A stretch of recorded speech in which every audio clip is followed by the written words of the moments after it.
Hello beautiful soul! Welcome back to my channel. This is May Chang Ami from Japan, Kabayan.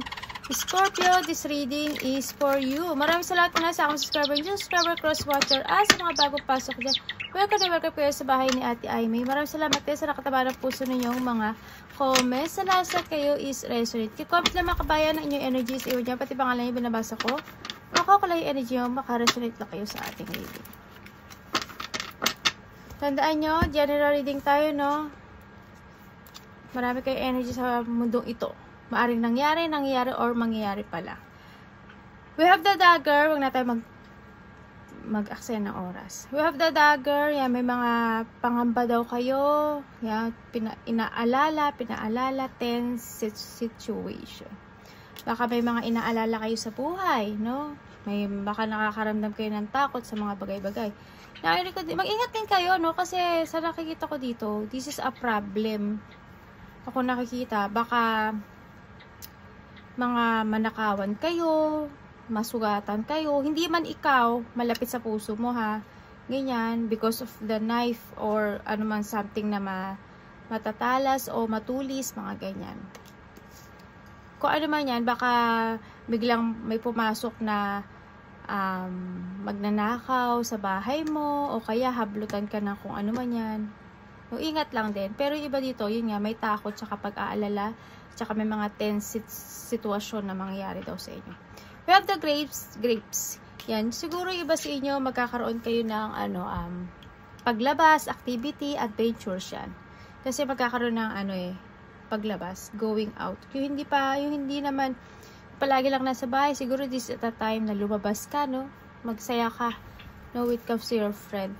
We have the June. I don't know kung anong meron sa June sa'yo, no? Siguro merong something happen with come to June. Last year, this year, or next year. Caterpillar, sinasabi dito na yung mga pinagdadaanan mo sa buhay, hindi yan always na ganyan. Kumbaga, the change is coming. Kumbaga, di ba yung caterpillar, yung nagiging butterfly yun. Kumbaga, natatanggal yung niya at magiging siyang paru-paro. Yun ang nakita ko dito. Kung ano man tong sitwasyon mo yan. Change is coming. Goldfish. Magkakaroon daw ng mga increase. Ala, anak, napupo mo yung barahan yung ni mami. Magkakaroon daw ng increase when it comes sa wealth mo or sa iyong spiritual growth. Kung kayo nagkakaroon ng, this is sa angel, kung kayo is nagkakaroon ng mga spiritual awakening, mas more kayong mag-enlighten yan. Kumbaga, mas more magkakaroon ka ng connection with the universe, sa intuition nyo, sa mga angels nyo, yan. No? Yung mga sense nyo, baka magbukas. O kaya sa iba sa inyo is material wealth. Increase ng material wealth nyo. And we have the seahorse. O yan, siguro iba sa inyo, meron kayong mga pinagdadaanan na family matter. Yan. We have the barrel. Yan, ang sabi dito, may mga feeling po daw kasi minsan parang may nagbablock or may naglalak sa sitwasyon mo. O either sa money, sa love life, or sa mga goals mo sa buhay. Nagkakaroon ng lacking. Kumbaga nagkakaroon ng hadlang, problema, something ganun, no? Nakita ko dito. Yan, feeling mo daw ganun. We have the horseshoe. Oh, this is a good luck, oh. Congrats. Kasi tamo, oh. Ito, dalawa to. Goldfish and good luck. Congrats. Kung ano man ito, oh. Ganda siya.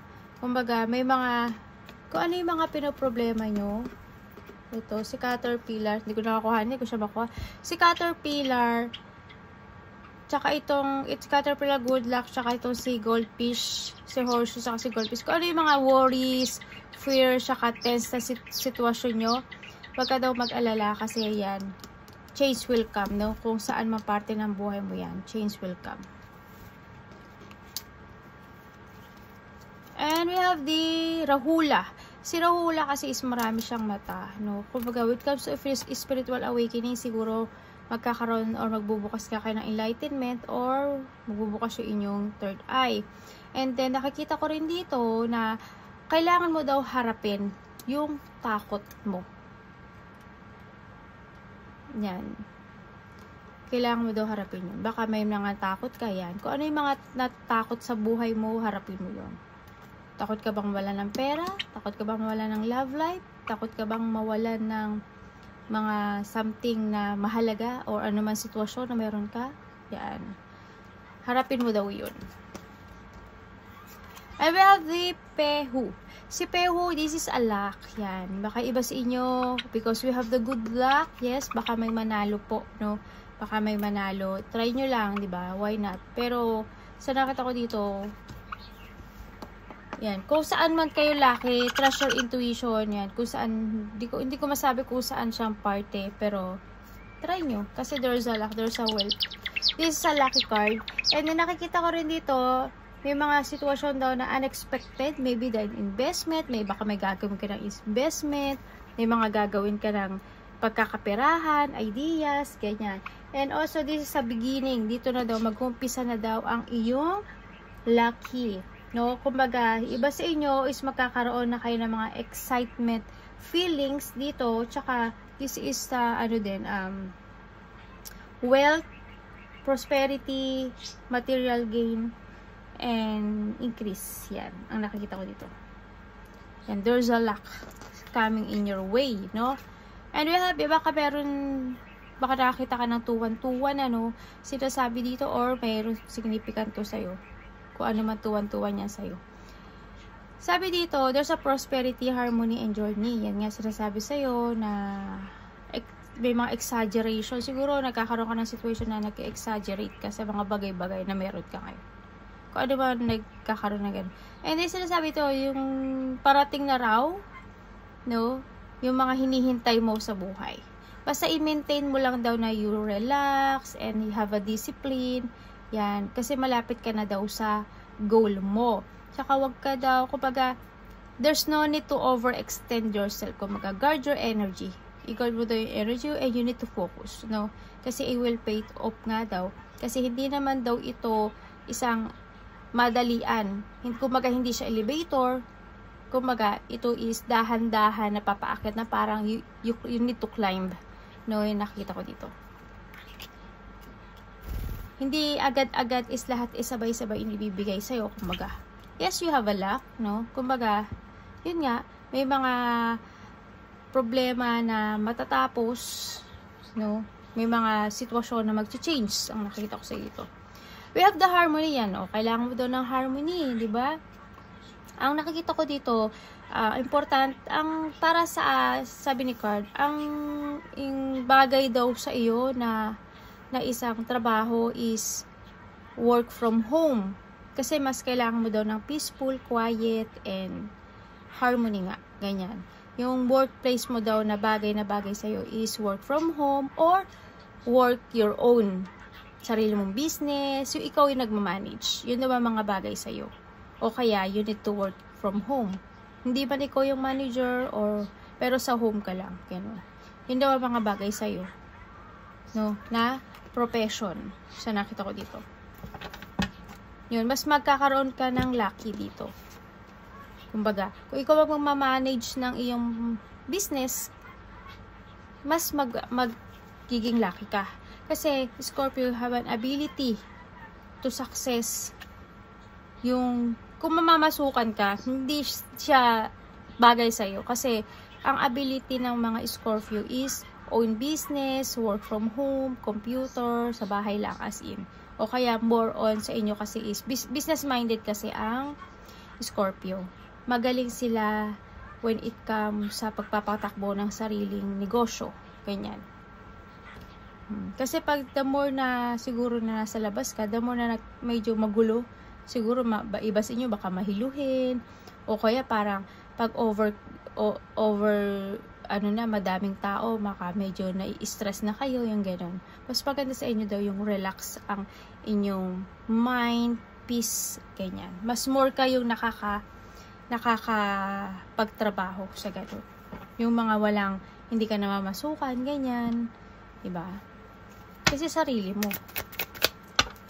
Scorpio, August 2024.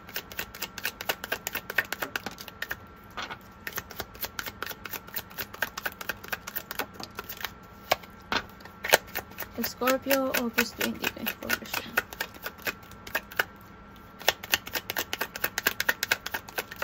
Thank you. Thank you, thank you. Siguro iba sa inyo may travel, ano? Okay.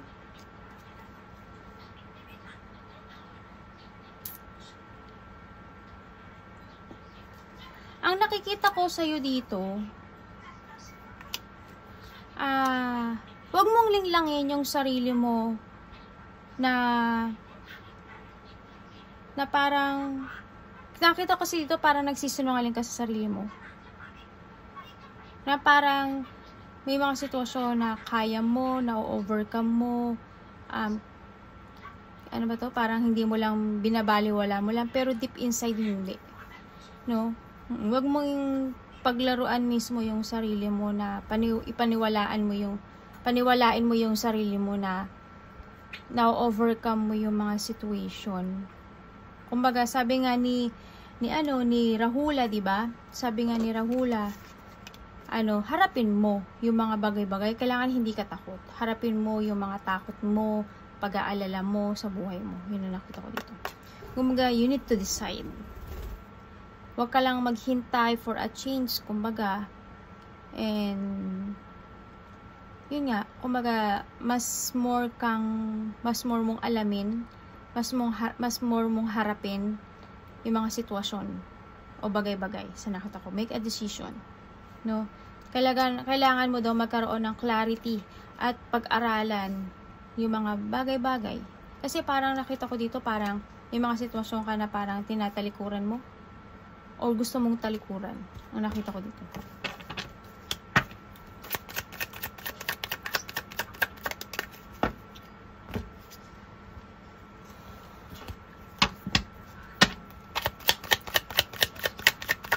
Face your fear, no? Kailangan mo daw na talaga, face your fear, kailangan mong maging open sa lahat, no? Sa nakita ko ito. Be open up. Make a decision. Magkaroon ka ng clarity sa buhay mo. If you want to grow, go ahead. If you want to explore, mas go. Mas piliin mo daw yung sarili mo. Mas tulungan mong piliin yung sarili mo. Kumbaga, ibalik mo yung dating ikaw na very confident, have a strength, yan, hindi madaling sumuko sa bagay-bagay, ganyan. No? Balik mo yung pagiging dati mo. Kaya magkaroon ka daw ng positive destination, clear path, na nakita ko dito. And you need to plan and learn, no? You need din na maging totoo sa sarili, sa nakita ko dito. Tsaka be clever. Maging clever ka. Kumaga maging matalino ka. Be smart, no? Sa nakita ko dito. Yun. Kasi nakita ko ito parang may mga pinagdadaanan ka na situation, tapos may mga sitwasyon na natatakot ka sa mga magiging choices mo. May mga desisyon ka na nahihirapan mong desisyonan because you have a choices, mga ganon. You need to face a difficult decision sa buhay mo. No, sa nakita ko. Use your mind and intellect. Yun. Kailangan dito kasi ng lakas ng loob, syempre, para mapagdaanan mo yung mga hirap o bagay-bagay na pinagdaanan mo. Kung haharapin mo siya with Rahula, a change will coming. Harapin mo yung worries, fear, and tension mo, diba? Like Rahula, may change coming. Kung kinakailangan mong mag-relax muna, mag-relax ka. Baka iba sa inyo may travel this August. Yan, mag-relax ka muna. Have fun. No, sa nakita ko dito. And the luck is coming. Diba? And tsaka siya magkakaroon na mag-i-increase yung material wealth mo. Diba? Mas more ka mag-connect sa nature. Yan, nakita ko dito. The more na magkoconnect ka sa nature, yan, the more na magkakaroon ka ng mental peace sa buhay mo, the more maintindihan mo yung sarili mo, the more na masusolusyonan mo yung mga problema sa buhay mo. Kasi relax ka. Diba? Arigato, namaste, God bless.